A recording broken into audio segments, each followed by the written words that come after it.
नाशिक पुणे महामार्गावर चारचाकी आणि एका कंटेनरचा अपघात झाल्याची घटना आज सकाळी 11 वाजेच्या सुमारास घडली। गारगाव परिसरातील हॉटेल दौलतजवळ हा अपघात झाला। मिळालेल्या माहितीनुसार एक चारचाकी वाहन चालक पुढे असलेल्या कंटेनरला ओव्हरटेक करण्याचा प्रयत्न करत होता, मात्र त्याचा अंदाज चुकल्याने चारचाकी थेट कंटेनरला धडकली। यावेळी कंटेनर चालकाने प्रसंगावधान राखत कंटेनर रस्त्याच्या कडेला घेतला आणि मोठा अनर्थ टळला। सुदैवाने या अपघातात कोणतीही जीवितहानी झाली नाही। रस्त्यावर चालला असताना गाडीने ओव्हरटेक केलं, याची काही चूक नाही, गाडीने ओव्हरटेक केलं, त्यांना वाचवत असताना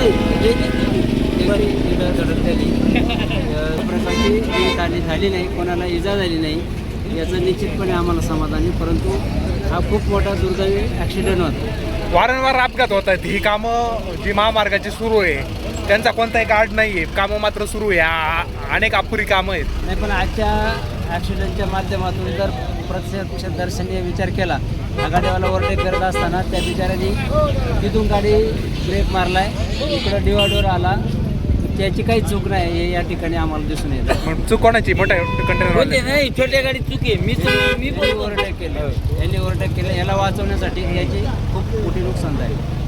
मात्र या अपघातात दोन्ही वाहनांचं मोठ्या प्रमाणात नुकसान झालंय। अपघातानंतर काही काळासाठी महामार्गावर वाहतूक कोंडी निर्माण झाली होती।